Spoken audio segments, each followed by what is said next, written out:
Hello, I'm Anna Napoli for the Finance News Network, and joining me now from Noxopharm is CEO and Chief Medical Officer, Dr. Greg van Wyk. Greg, welcome back to FNN. Hi Anna, thanks very much for having me. First up, for new investors, can you explain what Noxopharm does and how it could potentially change the treatment of some cancers? So Noxopharm is an Australian drug development company. We are listed on the ASX and we are very much focused on oncology. Our first treatment that we're looking to take into the market is a drug called Vyondar. And Vyondar is a drug that can enhance chemotherapy as well as radiotherapy. And at the moment we're very much focused on bringing it to market for the treatment of prostate cancer, initially for patients who've run out of all other treatment options. But in due course, we hope to bring it to patients who will then have the opportunity potentially to delay or forego the need for treatments that may have more side effects, such as androgen deprivation therapy. Vyondar is currently in 2 clinical trials for late-stage prostate cancer. Can you remind us of the trials? Yeah, the Lupin and the DART study are both studies of Vyondar in combination with radiotherapy in late-stage prostate cancer. For use in men who have run out of previous treatment options.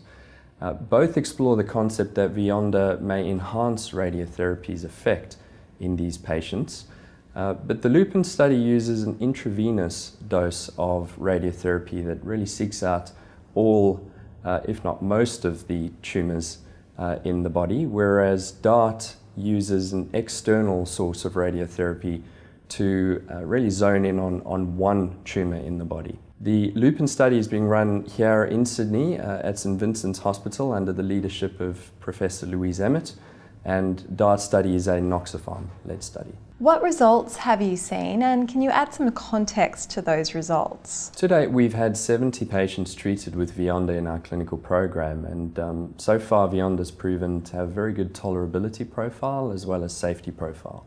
This is really important for any drug that's to be used in patients with late-stage cancer, because many of these patients have been through a lot of treatment and may well be suffering quite a lot from their cancer at that point in time as well.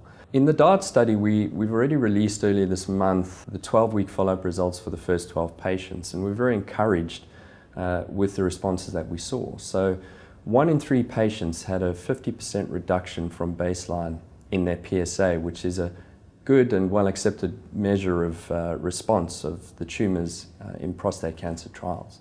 And to have seen this in these patients who've really gone through a lot of treatment already is very encouraging. So, combined with the 50% reduction in pain that we saw in 1 in every 2 patients, as well as the safety and tolerability that we see with Vyondar, we believe that this treatment option could be a very good option that delivers clinical and economic value. And Professor Emmett will be presenting results at a major congress in the United States in June this year. And for potential investors, what is the potential payoff of a combination therapy treatment for prostate cancer, where other treatments have actually failed? While significant advances have been made in the treatment of prostate cancer, and as a result now many patients are able to live for quite a long time with their disease, the reality is that a significant proportion of men will still progress through all available treatment options.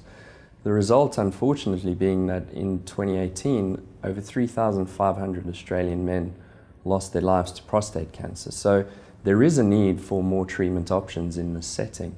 And were we able to bring Vyondar to market, we expect that it would see quite good uptake and utilisation. Now, the upshot for investors is the opportunity to share in the market that's forecast to be worth over $14 billion by 2026. Greg, what can we expect over the next 9 to 12 months in terms of the company's trials and also in terms of news flow? Well, they can expect more results to be presented from both Lupin and DART over the coming 12 months. And in May, we expect to release the 24-week follow-up results for the first 12 patients in DART.